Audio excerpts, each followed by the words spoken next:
lugar que é bom pra mim, é onde eu quiser estar.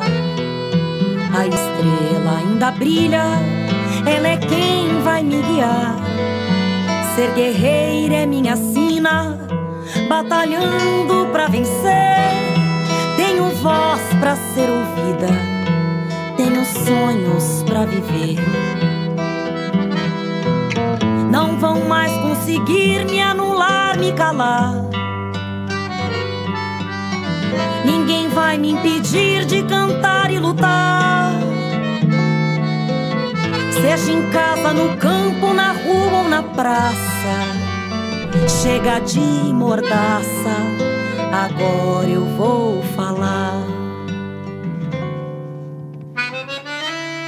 Porque eu sou mulher pra fazer acontecer. Eu sou uma delas, são elas por elas, ocupando os espaços de poder.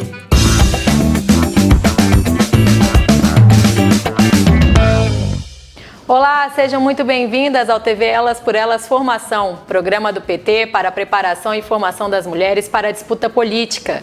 Eu sou a Mariana Jacob e esse é meu sinal em Libras. Sábado é dia de revermos os melhores momentos da nossa semana e a gente começa com um trechinho da aula Mulheres Jovens na Política, com a deputada federal Natália Bonavides. Em seguida, confira o que a vice-presidente da Fundação Perseu Abramo e diretora da Escola Nacional de Formação do PT, Vivian Farias, e a vereadora do PT de Belém, Bia Caminha, falaram sobre o tema.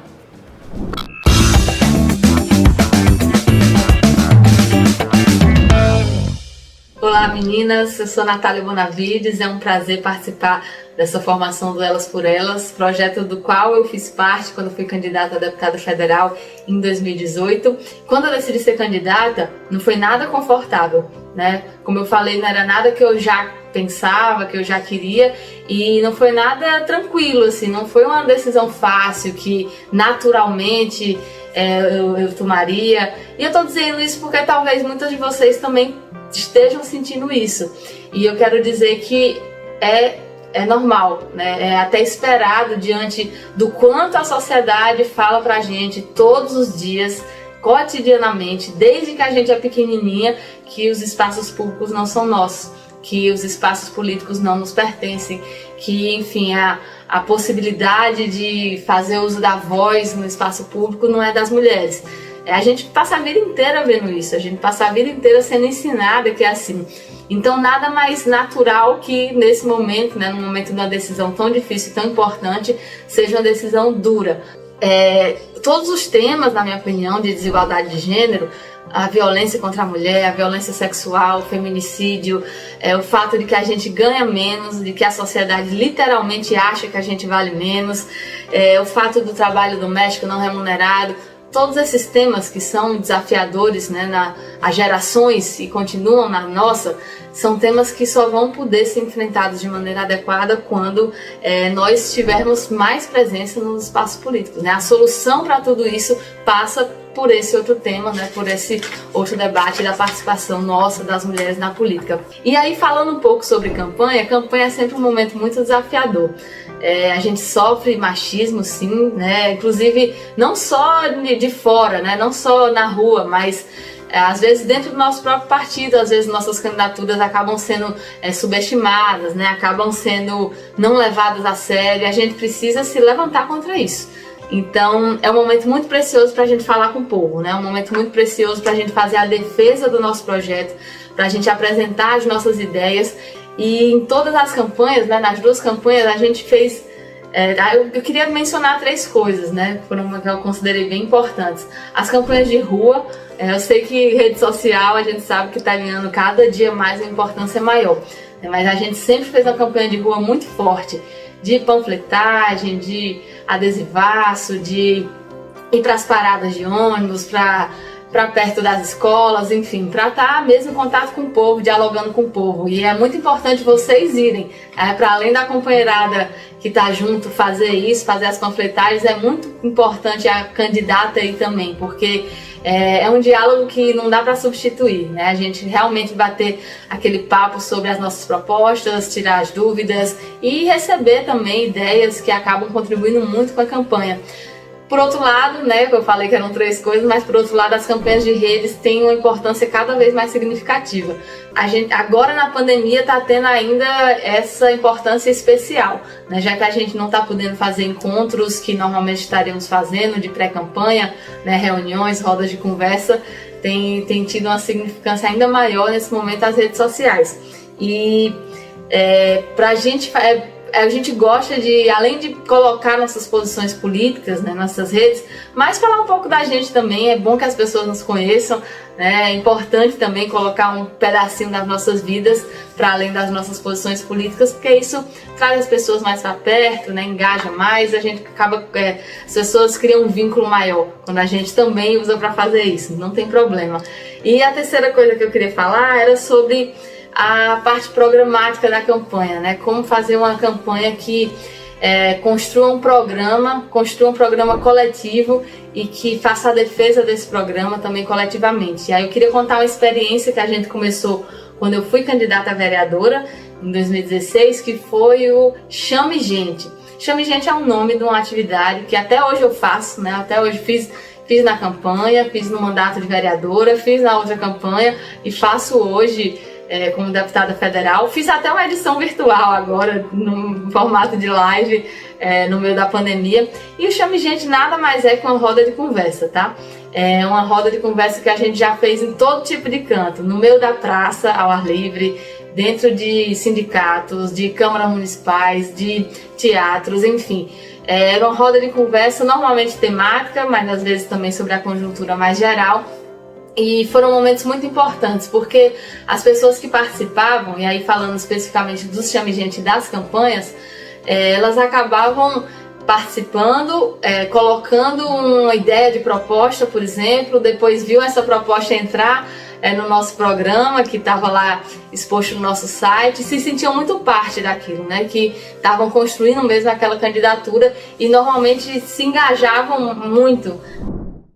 Vivian Farias, vice-presidente da Fundação Perseu Abramo e diretora da Escola Nacional de Formação do PT, falou sobre a importância da preparação das mulheres jovens para a política e sobre os desafios enfrentados, como a violência política de gênero. Confira. Imaginem que num cenário de mais de cerca de 52,7% do eleitorado brasileiro, nós, mulheres, ainda somos cerca de 15% das representações políticas. Então, a grosso modo, é como se a gente tivesse apenas 15% de participação feminina nos espaços de poder. É óbvio que a gente tem tido grandes avanços, a própria bancada feminina tem construído espaços coletivos suprapartidários, a nossa Secretaria Nacional de Mulheres do PT, inclusive, tem feito um trabalho muito relevante nessa unidade programática dos partidos em torno de pautas específicas para as mulheres. Só que, gente, imagine que fazem apenas 87 anos do sufrágio feminino. Isso quer dizer, nós mulheres participamos, apesar do Brasil ano que vem fazer 200 anos de república, temos apenas 87 anos de participação das mulheres na política. E agora, nos 31 anos da Constituição Cidadã, a gente tem essa efervescência também e esse compromisso dentro do PT de visibilizar essa pauta.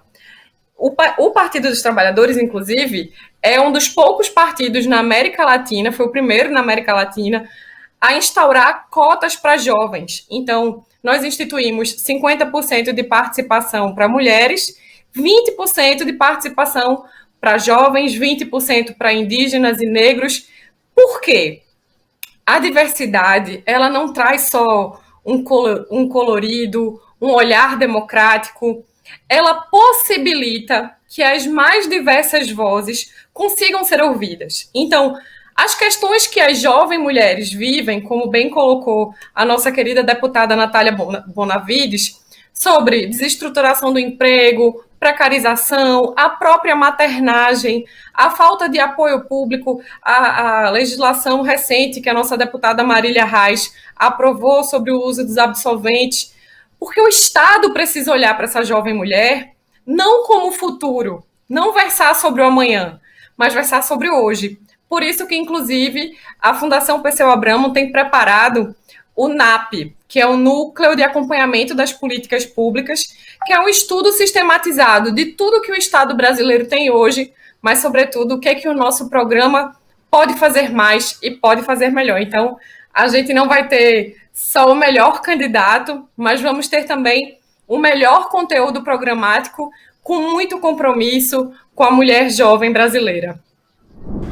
A vereadora do PT de Belém, Bia Caminha, falou sobre a sua trajetória como a mulher negra mais jovem a assumir uma cadeira na Câmara de Belém. Ela falou da importância da representatividade para incentivar o engajamento de mulheres jovens na política. Confira.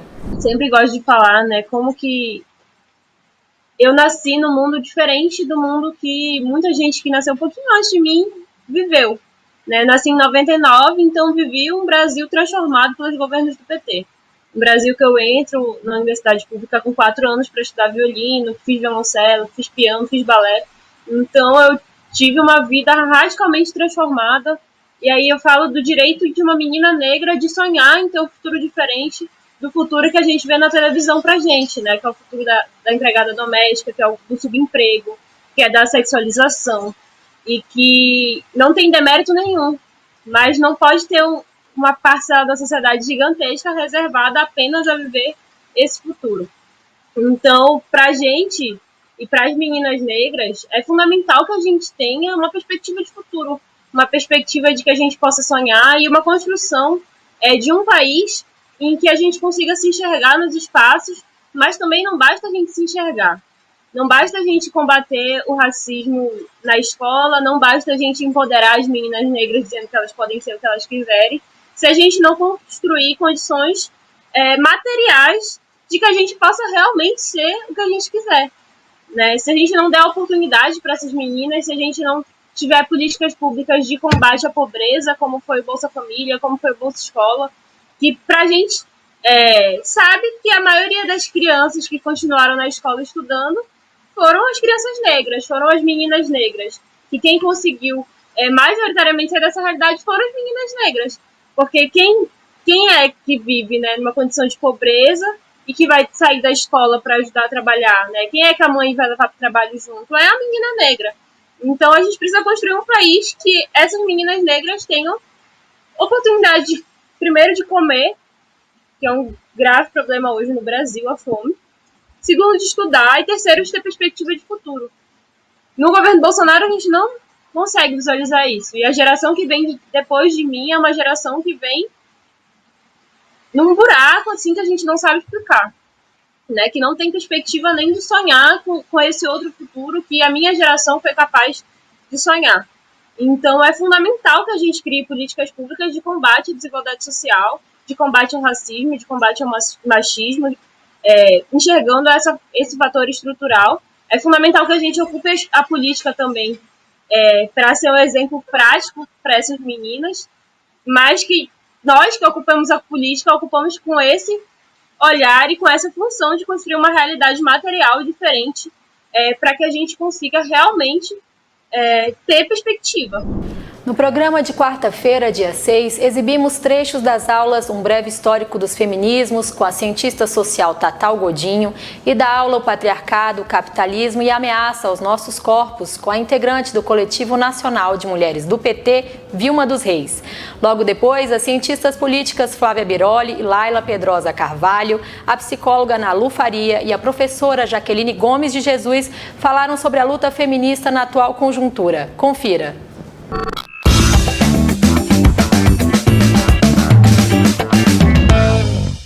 Eu sou Tatal Godinho, eu sou petista, militante do movimento de mulheres e sempre atuei na organização do trabalho feminista no PT.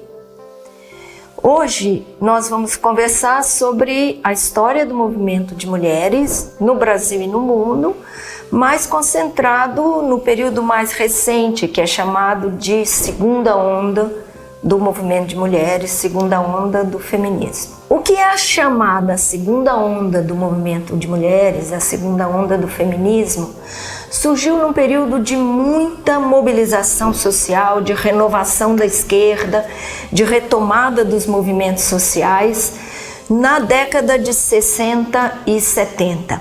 É o período do protesto contra as guerras coloniais, contra a Guerra do Vietnã, dos movimentos de libertação nacional na América Latina, na África, em alguns países da Ásia, da Revolução Cubana, juntamente com o movimento de direitos civis nos Estados Unidos, na luta contra o racismo, no processo de muita mobilização da juventude, com o questionamento da família tradicional, valores tradicionais, da religião, surgimento do movimento hippie. E um elemento muito importante que fez parte desse processo do debate feminista foi o surgimento do que foi chamado a nova esquerda. A nova esquerda buscava construir uma esquerda libertária, contestando, fazendo uma crítica aos partidos comunistas tradicionais e com uma dinâmica muito mais de mobilização social e de abertura para a entrada de novos sujeitos sociais. É nesse contexto que ressurge o feminismo como uma luta de libertação das mulheres, porque o feminismo, como nós vamos ver um pouco mais adiante, ele surge de maneira organizada ainda no século XIX. Por isso esse período é chamado de segunda onda. E é muito importante a gente pensar quais eram os principais temas, o que mobilizou o movimento de mulheres, o que mobilizou as mulheres, o feminismo nesse período. Uma questão muito importante, que talvez seja um marco geral desse debate, desse período, é o questionamento de que tudo que acontecia na vida pessoal não podia ser considerado fora do âmbito da política. Então, a separação entre o público e o privado, a ideia de que o pessoal também é político, foi um marco muito importante desse processo, porque era o momento também de desvendar como as opressões ocorriam na vida pessoal, como as opressões se desenvolviam também no meio dos trabalhadores, das trabalhadoras, entre os oprimidos, de pensar, por exemplo, o que significava a violência sexista, a opressão sobre o corpo das mulheres, o debate sobre a sexualidade e um aspecto muito importante de debate sobre como o racismo e a desigualdade nas relações entre homens e mulheres se manifestavam. Mas para a gente continuar nessa segunda onda, vamos voltar um pouquinho ao que é a história do feminismo no seu surgimento ainda no século XIX. O que é chamada a primeira onda do movimento de mulheres e a primeira onda do feminismo surge a partir de meados do século XIX, ali por volta de 1850, 60, 70, e vai até a década de 20 do século XX, principalmente nos países da Europa, nos Estados Unidos, mas também em outras partes, na Nova Zelândia, na Austrália, de maneira incipiente, mas também apareceu em países da América Latina.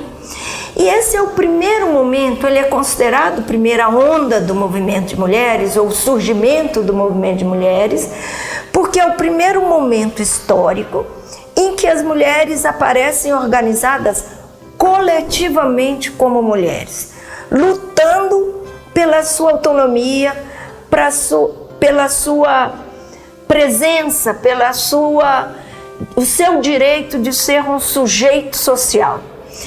Mesmo que as palavras não fossem essas, é muito importante a gente entender que o feminismo, como ideologia e prática da luta pela libertação das mulheres, pressupõe um sujeito coletivo. São processos de mudança individual, mas que se desenvolvem a partir de lutas coletivas, de mobilizações, e é isso que fez com que, nesse período, houvesse como uma grande onda de mobilização das mulheres. Olá, companheiras, sou Ilma dos Reis, estou no Coletivo Nacional de Mulheres do PT e também milito na Marcha Mundial das Mulheres. Nessa aula a gente vai falar um pouco como o patriarcado e o capitalismo está afetando diretamente a vida das mulheres. O patriarcado e o racismo, eles são anteriores ao capitalismo. O que é o capitalismo? O capitalismo é um sistema econômico no qual visa lucro, né? Ou seja, concentração de riqueza na mão de poucos por meio da exploração da classe trabalhadora. E a partir do momento que ele absorve o patriarcado e o racismo, aumenta ainda mais, especificamente para as mulheres, esse nível de exploração. O que explica as várias jornadas de trabalho impostas às mulheres. As mulheres, além de estarem no espaço público, exercendo trabalho formal ou mesmo informal, elas também têm que exercer no espaço privado o trabalho doméstico de cuidados. O de cuidados não é só daquelas pessoas que habitam dentro dos seus lares. No caso, é da mãe, do pai, dos filhos, das pessoas idosas, enfim, de uma forma geral, trazendo para si várias jornadas e um acúmulo maior de horas trabalhadas. Mesmo que essas horas trabalhadas não sejam reconhecidas, elas são invisibilizadas, né? Além disso, a gente também tem a imposição de outros padrões às mulheres, os padrões de beleza, a questão do comportamento social, o controle sobre a nossa sexualidade. O tempo todo a sociedade está dizendo como a mulher tem que se comportar para que ela não seja estuprada, para que ela não sofra violência. E isso tudo é para justificar justamente as violências que ela sofre no dia a dia. A partir do momento que a mulher rompe com determinados paradigmas, né, que são impostos socialmente, elas acabam que por sofrerem violências como uma forma de penalização, né, por estar fora desse padrão. Tivemos muitos avanços nos últimos, tivemos muitos avanços nos 13 anos do governo de Lula e Dilma, como a Secretaria de Políticas Públicas para as Mulheres, que tinha como objetivo central implementação de políticas públicas, a implementação e execução de políticas públicas voltadas para as mulheres, assim como também de programas, políticas sociais que tinham como objetivo a emancipação e a autonomia das mulheres. Desde o golpe misógino, machista, parlamentar, midiático contra a classe trabalhadora, que tinha como sua representante a Dilma, a primeira mulher eleita como presidenta do Brasil, a gente vem sofrendo diversos retrocessos e esses retrocessos atingem diretamente nossas vidas, nossos corpos, né? Atinge a população de uma forma geral e junto com esses retrocessos a gente sofre com o avanço do conservadorismo. Um conservadorismo que diz que lugar de mulher não é no espaço público, mas sim no espaço privado, né? Um conservadorismo que visa a precarização do trabalho, né? A precarização não só no espaço público, mas também no espaço privado, trazendo para a mulher mais sobrecarga, acentuando mais ainda as várias jornadas de trabalho. Algumas das medidas que demonstram claramente toda a agenda do governo em relação e todas as ameaças, inclusive que já estão afetando, não que irão afetar, mas que já estão afetando diretamente a vida das mulheres, a emenda constitucional 95, que é a PEC da morte, a PEC dos gastos, o corte dos gastos, que trouxe consigo o desmonte do Estado, né, a falta de investimentos, na educação, na saúde, em políticas públicas, em políticas sociais. Quando você fala de não ter mais políticas públicas, não se fala mais em enfrentamento às violências, não se fala mais em enfrentamento à pobreza, não se fala mais em enfrentamento às diversas formas de opressões existentes na nossa sociedade. Pelo contrário, reforça essas opressões, reforça a vulnerabilidade das mulheres, da população indígena, da população negra, as populações de uma forma geral que já estão historicamente em situação de vulnerabilidade. Além da emenda constitucional 95, que é a PEC da morte, nós tivemos a contra-reforma trabalhista. Por que contra-reforma? Porque ela é contra a classe trabalhadora, ela é contra tudo aquilo que a gente já tinha adquirido, inclusive direitos conquistados há mais de 90 anos, né? E assim como direitos recém-conquistados, que foi ao direito da equiparação das trabalhadoras domésticas às demais categorias dentro da classe trabalhadora.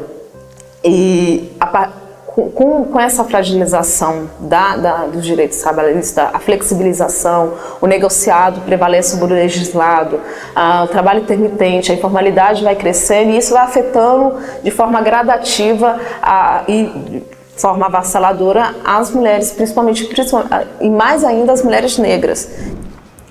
O Brasil é um país patriarcal, capitalista e acena cada vez mais para um conservadorismo institucional. Entendendo que em momentos de crise, sejam elas políticas, econômicas e até mesmo sanitárias, as mulheres são as mais afetadas, convidamos as cientistas políticas Flávia Biroli, Laila Pedreira Carvalho, a psicóloga Nalu Faria e a professora Jaqueline Gomes de Jesus para falar da luta feminista na atual conjuntura. A professora doutora do Instituto de Ciência Política da UNB, Flávia Biroli, falou dos riscos para a agenda da igualdade de gênero e para os fundamentos da democracia frente ao avanço do neoconservadorismo no país. Acompanhe. Os movimentos feministas, eles produziram muitos efeitos, né? Então, houve mudanças na perspectiva que se tem no modo como se compreendem as relações entre homens e mulheres, mas as relações de opressão de maneira mais complexa, né, e interseccional. Houve também transformações no próprio modo de se compreender os direitos humanos. O Sistema Internacional de Direitos Humanos, paulatinamente, na segunda metade do século XX, ele incorpora a questão do direito das mulheres a uma vida sem violência, mas também à participação de maneira equânime em todos os espaços, né, da política, na esfera pública. E isso tem, é claro, né, uma série de consequências, muito, inclusive, práticas, né? Uma delas é que as mulheres passam a ter uma outra referência, inclusive do ponto de vista legal, institucional, né, para buscar, de fato, que esses direitos se efetivem para todas, né? E a outra é que passa a ser possível buscar direitos antes, mais difíceis, inclusive, de se construir como um problema na própria esfera pública, né? Então, a criminalização da violência contra as mulheres, da violência doméstica, ela teve que ser construída como um tema público, como um problema político. E aí, justamente porque esses efeitos, né, e aí particularmente no que diz respeito aos direitos reprodutivos e aos direitos sexuais, eles tocam diretamente as hierarquias existentes, as formas existentes de se naturalizar a opressão, de se controlar os corpos das mulheres, isso desperta muitas reações. Então, as reações que a gente hoje vê contra a agenda da igualdade de gênero e os seus fundamentos são reações que se iniciaram nessa forma que elas têm hoje, ainda lá nos anos 1990, quando, na 4ª Conferência Mundial das Mulheres, que aconteceu em Pequim, em 95, houve uma participação enorme dos movimentos, inclusive brasileiros, né, e uma reconstrução de fato, dos marcos dessa luta e do que se esperava dos Estados nacionais em termos de garantias para as mulheres. Então, ali se articula um tipo de reação, inicialmente tendo setores católicos conservadores à frente, né, e essa reação ela vai ganhando densidade, e hoje o que a gente vê, e eu fecho com isso, é que há grupos, né, movimentos de direita e de extrema-direita, que eles encontram uma oportunidade nessa reação, né? Então, eles operam construindo o que tem sido chamado de pânicos morais, o que eu chamo no meu trabalho de uma moralização das inseguranças das pessoas, né? E, inclusive, situam os movimentos feministas e os movimentos LGBTQ como se fossem inimigos, né, das pessoas. Então, eu acho importante a gente ter isso em mente, sabe? Porque os feminismos construíram historicamente possibilidades de se garantir as próprias lutas e institucionalmente, por meio de políticas públicas, o respeito efetivo pelas vidas das mulheres. E o que a reação traz hoje é uma ideia de que isso fere a moralidade pública, né, fere a família, e nós precisamos, então, nos posicionar muito claramente, né? A gente está falando de direitos humanos, a gente está falando de condições de vida para todas as mulheres, né? E é isso que se espera, sim, que esteja na base das políticas públicas, das leis que garantem direitos individuais e coletivos. Há também cientista política, professora, doutora da Universidade da Integração Internacional da Lusofonia Afro-Brasileira, Laila Pedreira Carvalho, focou no recorte racial na luta pelos direitos das mulheres e na importância de inclusão de pautas que atendam à diversidade das mulheres brasileiras. Confira. Que a agenda dos feminismos também avance no sentido de tratar a questão racial de maneira mais sistemática e seriamente, né? Então, a gente tem um trabalho bastante alongado de mulheres negras que estão na resistência no Brasil desde o período da escravidão e que vem, então, se articulando e gerando formas de resistir, sobreviver, que são necessárias e fundamentais, então, que passam a questionar as bases de uma organização do feminismo, das esquerdas como um todo, e também de expor algumas das questões muito básicas das desigualdades dentro da sociedade brasileira, né? Então, existe um longo processo, um longo e histórico processo de lutas de mulheres negras que se materializam em avanços na forma como são vistos os debates dentro do feminismo, né? Então, existe um trabalho desenvolvido por essas militantes durante bastante tempo, e o feminismo negro traz agendas muito urgentes e necessárias que têm sido cada vez mais acolhidas por diferentes linhas e tradições dentro dos feminismos, se é que a gente pode falar sobre tradições dentro dos feminismos. Mas então, as novas demandas, né, ativistas mais jovens que colocam questões como as questões do feminismo interseccional, ampliam a forma como os feminismos, então, vão pensar uma pluralidade de mulheres, né? E aí agora a gente viu recentemente uma articulação também das mulheres indígenas no sentido de ampliar a capacidade do feminismo de pautar essas agendas que a Flávia fez menção antes de mim e que a Tatal também cita durante a aula dela. Então, acho que o processo de reconhecimento das especificidades da vida de mulheres negras, de mulheres indígenas, de mulheres trans, de mulheres de diferentes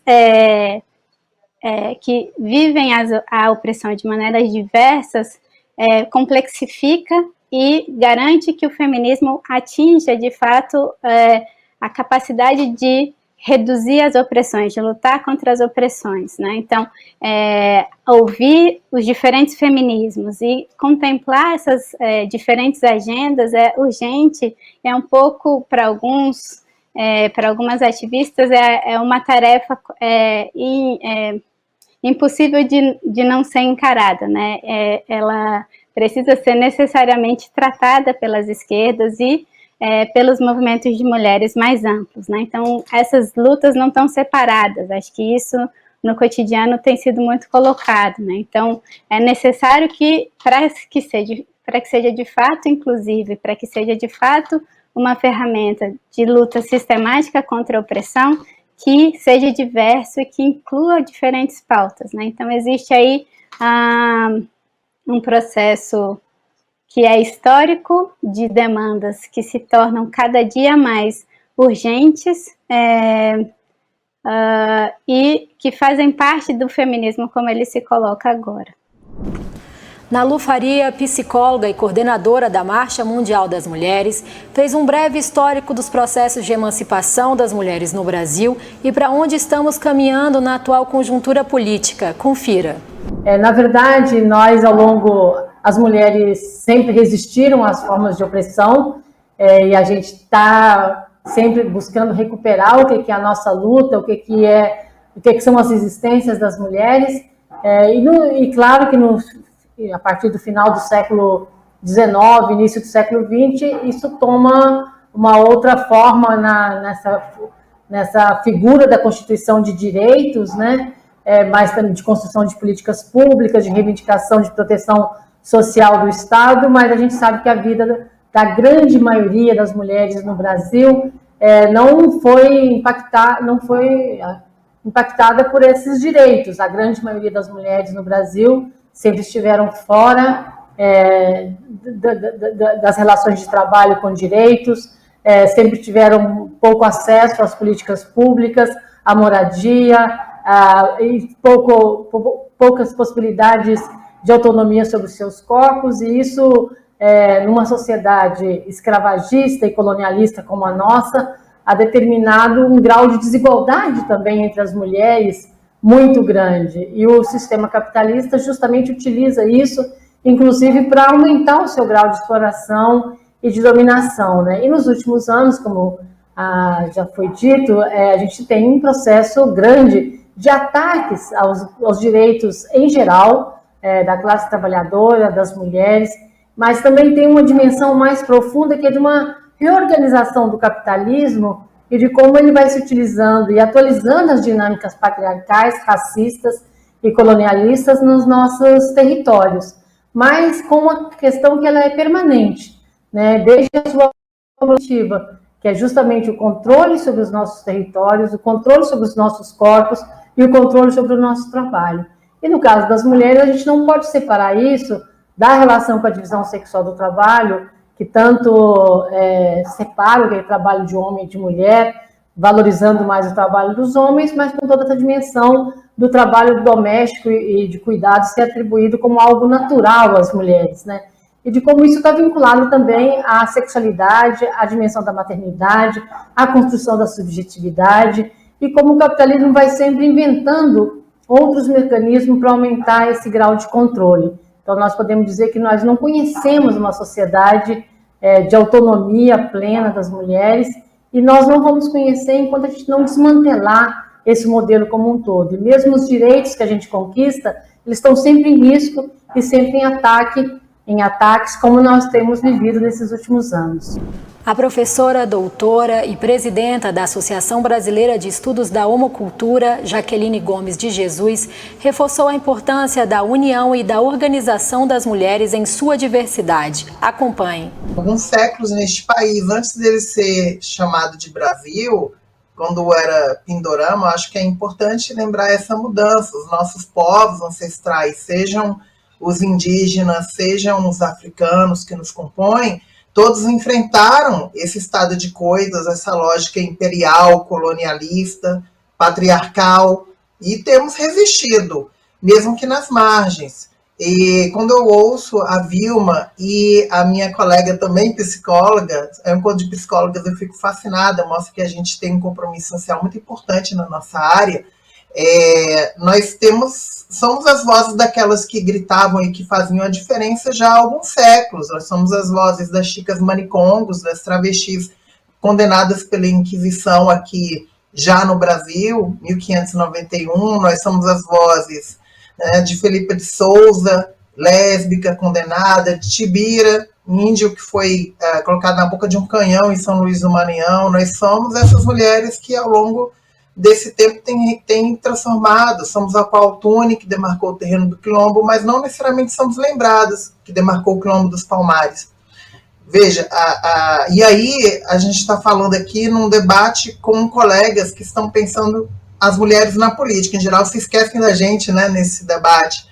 E a Ana Lu foi muito feliz em lembrar disso, que quando se pensa o trabalho das mulheres, se pensa o trabalho dos grupos que não são o homem branco, supostamente hétero, né, cisgênero e por aí vai, se esquece que nós somos a base dessa sociedade, né, em especial as mulheres negras que sempre trabalharam, sempre foram exploradas, por esse capitalismo como se estabeleceu aqui. E é importante lembrar, apesar do racismo, como a Vilma explicou, ele ser anterior ao capitalismo como a gente entende, esse racismo que nós vivemos hoje tem fortes raízes na concepção como o capitalismo se ocupou aqui das Américas, na lógica de exploração dos territórios dos nossos povos indígenas, dos povos ameríndios, né, de Abya Yala, como se chamava toda a América, Abya Yala, da exploração dos corpos dos povos africanos, dos rótulos que foram aplicados para os nossos ancestrais, que não se colocavam enquanto pessoas negras, né, nem como indígenas. Esse é um rótulo que foram os brancos europeus que criaram de forma pejorativa, e que nós pegamos esses rótulos, nossos ancestrais, ressignificaram, transformaram, e nós aqui no Brasil em particular temos trabalhado com orgulho para firmar pé desse lugar. E óbvio que as mulheres sempre estiveram à frente, porque somos a maioria da população. Somos aquelas que, não é à toa que vivemos uma cultura do estupro, que foram exatamente usadas, os corpos em particular, né, das nossas ancestrais, as mães negras, as mães indígenas, para o interesse do senhor de escravos, do dono da capitania hereditária, cujos ancestrais estão aí hoje, donos dos meios de comunicação, donos inclusive de muitos partidos políticos. Então é sobre isso. Nós precisamos estar nesses lugares, na verdade já estávamos, muitas vezes, em geral, de forma subalterna ou apagada, mas ocupando lideranças para transformar a própria forma de pensar a sociedade brasileira. Não é um favor que o macho cisgênero hétero faz para nós. É uma necessidade para que esta sociedade viva, para que este mundo consiga avançar. Eu poderia aqui fazer relações com a lógica do meio ambiente, essa lógica exploratória, essa lógica de guerra, essa lógica que tem devastado o planeta, com as mudanças climáticas irreversíveis que a gente está vendo. Né? Então, a derrocada desse ideário de masculinidade, que por si só é tóxico, esse ideário de masculinidade, acho que será necessário para a sobrevivência da humanidade, porque o planeta vai continuar, mas, né, como fala o nosso querido Ailton Krenak, né, e como sempre falaram as nossas ancestrais, as mulheres africanas, como a gente fala no mulherismo africano, no feminismo negro e no transfeminismo, se nós não estivermos juntas aí nessa política, dificilmente vai se mudar essa lógica da guerra e da exploração que marcou o lugar do homem na sociedade mundial e também aqui no Brasil.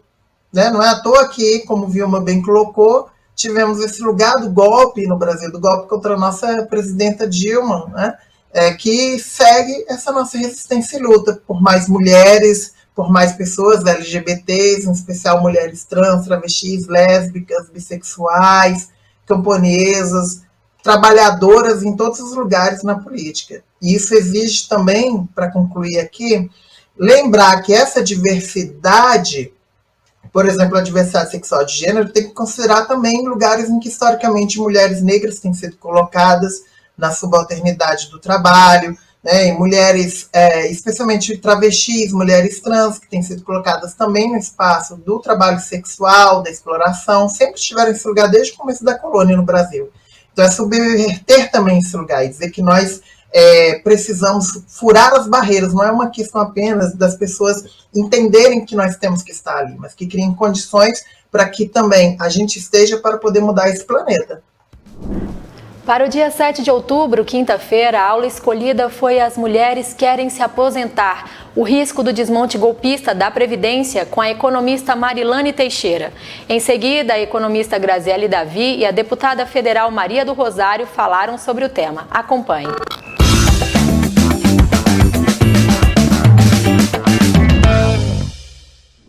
Eu sou a Marilane Teixeira, sou economista, filiada ao PT, militante feminista, professora, pesquisadora, assessora sindical e tenho dedicado boa parte do meu trabalho a estudar o tema das relações de trabalho e gênero. Então a nossa conversa hoje vai ser sobre a Previdência Social. Vamos começar a falar um pouco então sobre o sistema de seguridade social. Ele foi consolidado a partir da Constituição de 88, Então ele está montado a partir de um tripé, que é a assistência, a previdência e a saúde. E na Constituição de 88, você integrou ao sistema de seguridade social vários sujeitos sociais que estavam fora desse sistema. Vou dar um exemplo muito simples, que é o caso do trabalhador e da trabalhadora rural que foram integrados ao sistema de seguridade social e que não tinham esse direito antes da Constituição de 88. Bom, para assegurar o sistema de seguridade social, que ele possa ser ampliado e ter acesso ao conjunto da sociedade, conjunto da classe trabalhadora, fez também ajustes na Constituição de 88 que diz respeito à forma de sustentação do sistema, o que a gente chama das receitas. Então, e na Constituição de 88 foi, dessa forma, criado várias contribuições patronais para dar sustentação ao sistema, que é a contribuição sobre o lucro líquido das empresas, o COFINS, que é uma contribuição para o financiamento da Seguridade Social. Além disso, tem as contribuições que são oriundas dos próprios trabalhadores e trabalhadoras, tanto aqueles que estão no regime geral da Previdência Social, como no regime próprio da Previdência Social, que no caso são os servidores públicos, e a contribuição patronal para o regime geral da Previdência Social, que corresponde em torno de 20% sobre a folha de pagamento. No caso do regime geral, a contribuição do trabalhador da trabalhadora corresponde 8% a 11% sobre o seu salário. Além disso, o sistema de seguridade social também complementa a receita a partir de outras fontes, como jogos lotéricos, etc. Bom, isso, esse conjunto de contribuições, a gente chama, que são arrecadações próprias para assegurar o sistema de seguridade social, ela é mais do que suficiente para sustentar o sistema de seguridade social no Brasil. O que ocorre é que desde os anos 90, ainda no governo Fernando Henrique Cardoso, uma parte desse recurso ele foi desviado, que a gente chama de desvinculação das receitas da União, DRU, 20% da arrecadação para gastos dentro da máquina pública para outras finalidades. E recentemente, em 2016, no governo Temer, se retirou mais 10% desse recurso. Ou seja, desde os anos 90, que 20% das contribuições para a Seguridade Social já estão sendo desviadas para outras finalidades, ampliando em 2016 para 30%.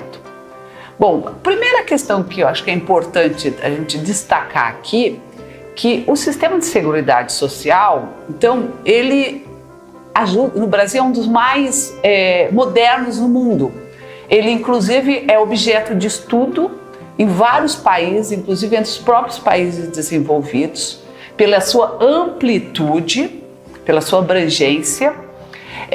E o sistema de seguridade social no Brasil, em especial a Previdência Social, ela contribui para poder, de alguma forma, corrigir as distorções oriundas no mercado de trabalho. E aí nós vamos entrar no tema de que a Previdência tem a ver com o tema das mulheres deste curso. Se nós observarmos, o Brasil é um dos poucos países do mundo em que as pessoas podem se aposentar, solicitar o seu benefício, seja por idade, seja por tempo de contribuição. A maior parte dos países é através da idade mínima, e alguns poucos países, o Brasil está entre eles, você pode combinar ou tempo de contribuição ou idade mínima. Além disso, ainda em 2015, no governo Dilma, se introduziu a fórmula do 85-95. Então, quando se somar 85 anos somando a idade com o tempo de contribuição para as mulheres, desde que as mulheres tenham pelo menos 30 anos de contribuição. E no caso dos homens, 95, somando o tempo de contribuição de 35 anos mais a idade, já podem, né, solicitar o seu benefício, garantindo a integralidade desse benefício com base nos 15 últimos anos de contribuição, expurgando os 20% menores contribuições, ou seja, com base nas 80% maiores contribuições. A doutoranda em Economia na Unicamp, pesquisadora e produtora do podcast É da Sua Conta, Graziele Davi, contextualizou a reforma da Previdência dentro do cenário econômico atual e como ela afeta na prática a vida das mulheres. Acompanhe. Foram feitos diversos estudos para poder avaliar suas possibilidades de impacto. Mas uma vez que a reforma foi aprovada, na forma da emenda complementar 103 de 2019, a gente não viu mais tantos estudos sobre o que de fato vai acontecer. Então, eu e o Arthur Wells somos doutorandos lá no Instituto de Economia da Unicamp e a gente resolveu fazer um estudo avaliando o impacto do texto que foi aprovado e não só dos projetos de lei. E o que a gente conseguiu observar? Os primeiros estudos, quando era só sobre o projeto de lei, tinham entendimentos divergentes sobre o impacto na desigualdade. Alguns diziam não vai ter impacto nenhum na desigualdade, alguns diziam vai tornar a Previdência muito mais regressiva, vai piorar para as pessoas mais pobres, e outros diziam não, essa reforma é muito importante porque ela vai melhorar a progressividade do sistema. Então, quando a gente foi avaliar o texto mesmo aprovado, o que a gente descobriu? A primeira coisa que a gente descobriu é que os principais afetados nesse sistema vão ser mulheres, a população rural. Além disso, quando a gente olha para os indicadores de desigualdade, não aparece um efeito muito grande, desigualdade de renda. Então, desigualdade de renda, a gente não vê um impacto inicialmente muito grande. Já no de gênero, a gente vê um impacto maior sobre as mulheres e também entre a população rural e urbana. Mas por que será que não apareceu algo na desigualdade de renda se a gente está falando que vai ocorrer perda? Porque é uma questão de índice, de indicador. O que mede a desigualdade normalmente é o índice de Gini. E o que ele observa? Ele observa a diferença entre quem está ganhando e quem está perdendo nas extremidades, então os mais pobres e os mais ricos. Quando eu tiro renda de quem está no meio da distribuição, o índice de Gini não é capaz de captar isso. E a reforma da Previdência mexe justamente quem está no meio da distribuição, principalmente o texto que foi aprovado. Então, falar que essa reforma da Previdência não tem impacto em desigualdade de renda é uma análise ruim, porque a gente faz essa análise a partir de um indicador que não vai captar a informação. Então, o que a gente observou? Que a partir de agora, quando for fazer análise de impacto na desigualdade de renda de reforma de Previdência, não é suficiente olhar para o índice de gênero, é necessário olhar para outros indicadores, como o índice de polarização de renda. Isso acontece porque nossa sociedade é muito desigual. Então, quem tem uma aposentadoria hoje já está no 40% da renda média, digamos assim. Se tira a renda deles, e é o que vai acontecer, essa reforma tira a renda justamente dos 40% na renda média, o resultado disso os mais ricos não são atingidos, os mais pobres também não. Quem está na renda média é atingido, eles estão perdendo renda, e eles vão fazer, o que vai acontecer com essas pessoas? Eles vão para o grupo da pobreza, para os 50% mais pobres. Então, essa reforma da Previdência amplia significativamente a pobreza e a miséria. Esse é um impacto muito importante de se observar. E dentre essas pessoas que vão ser impactadas, principalmente mulheres e pessoas que trabalham rurais. Então, esses são os principais impactos que nós temos. Além disso, tem um outro elemento também que é importante avaliar, é que todo estudo que for fazer análise de desigualdade não pode ser dissociado dessa análise de impacto nos direitos. Essas pessoas que estão passando a miséria e a pobreza com perda de renda com a reforma da Previdência estão perdendo um direito previdenciário.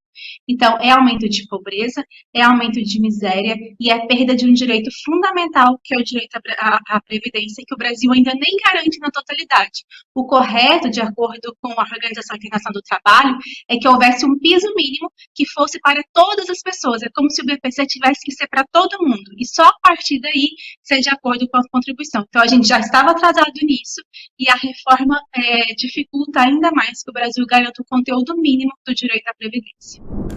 A deputada federal do PT do Rio Grande do Sul, Maria do Rosário, falou como a reforma da Previdência não olha para a realidade das mulheres brasileiras, que é plural e desigual, e o que se discute no Congresso Nacional sobre o tema. Acompanhe. Nós vivemos um tempo extremamente agressivo do ponto de vista da retirada de direitos no Congresso Nacional. Observem que essa linha que destrói direitos, destrói referências de um Estado que deve, de acordo com a Constituição Federal, oferecer garantias para as mulheres e para a qualidade de vida no Brasil, esta linha não está apenas no governo Bolsonaro. Desde o golpe contra a presidenta Dilma, que teve um forte caráter misógino, nós tivemos uma série de reformas, entre aspas aqui, porque todas essas chamadas reformas vieram no sentido de destruição das responsabilidades públicas do Estado e atingiram de forma muito grave as mulheres. A reforma trabalhista atinge as mulheres e a reforma da Previdência, ela atinge em cheio a vida das mulheres ao longo de toda a vida, mas, sobretudo, no período em que a mulher busca o benefício previdenciário. A principal alteração que foi incorporada aqui, que trouxe impacto, é a contagem do tempo de contribuição. Associado ao tema da idade, essa questão obrigatória do tempo de contribuição dificultou enormemente para as mulheres chegarem à aposentadoria. Como disse a pesquisadora Graziella e a professora, as nossas dificuldades não estão no fato do trabalho em si, porque a mulher trabalha muitas vezes é lamentável admitir isso, mas desde a infância. Ocorre que esse trabalho é o trabalho, em geral, precário, subemprego, sobretudo quando começa no trabalho infantil, que é, inclusive, ilegal. O que ocorre, portanto, é que o trabalho da mulher não é registrado, não é valorizado. Em geral, é o trabalho doméstico, é o trabalho no cuidado com outras pessoas, com crianças, com idosos, com pessoas com deficiência, um trabalho sem carteira, sem registro. E essa situação, no governo do presidente Lula e da presidenta Dilma, ela foi rapidamente alterada porque foram criados 20 milhões de postos de trabalho formais. E, além disso, a criação de institutos federais, do sistema de cotas nas universidades, nos próprios institutos federais, mais recursos na educação, na assistência estudantil, o Fundeb, tudo isso levou mais as mulheres, e as mulheres negras também, à vida educacional e abriu oportunidades de trabalho protegido e de trabalho formal, mais de igual para igual. Hoje em dia isso não existe mais. Nós já estamos praticamente com 14, talvez mais, 15 milhões de pessoas desempregadas, outros 40 milhões simplesmente se encontram numa condição de não encontrarem onde trabalhar e trabalharem naquilo que encontram a cada dia para se sustentarem. Então, como é que é possível ter este registro para contar o tempo de contribuição?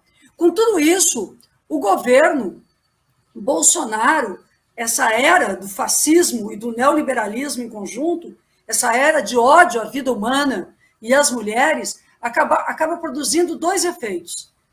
O aprofundamento da desigualdade e da desigualdade de gênero, ainda maior, não é? E, de um outro lado, também o desmonte do sistema público de previdência. Porque, sem dúvida, que a previdência, sendo um sistema solidário, quanto menos pessoas também têm trabalho formal, quanto menos as mulheres têm possibilidade de contribuição formal, mais dificuldade cada uma das mulheres tem. Mais dificuldade nós temos como mulheres em geral, mas o sistema também não se sustenta. E isso tudo é a antessala sempre do ataque ao sistema público de seguridade social. Então, é um pouco isso, agrava a condição de vida das mulheres, e nós tivemos, com a eleição de um Jair Bolsonaro, não apenas a eleição de um fascista e misógino na presidência da República, mas de uma bancada de sustentação na Câmara dos Deputados, que agora tenta passar a PEC 32 e muitas outras medidas, todas elas danosas ao interesse público, com desmonte dos serviços públicos, e a bancada do PT e a oposição, nós somos a resistência também em nome das mulheres brasileiras. Gostou do programa de hoje? Então não deixe de conferir nossa playlist TV Elas por Elas Formação no nosso canal no YouTube. Lá você encontra todos os nossos episódios exibidos hoje na íntegra e muito mais conteúdo. Você também pode ouvir todos os nossos programas no nosso podcast no Spotify. Não esquece de curtir a gente nas redes sociais, assim você fica por dentro de tudo que acontece por aqui e de outras ações voltadas para as mulheres e realizadas pelo PT. Eu espero vocês na segunda-feira. Até lá!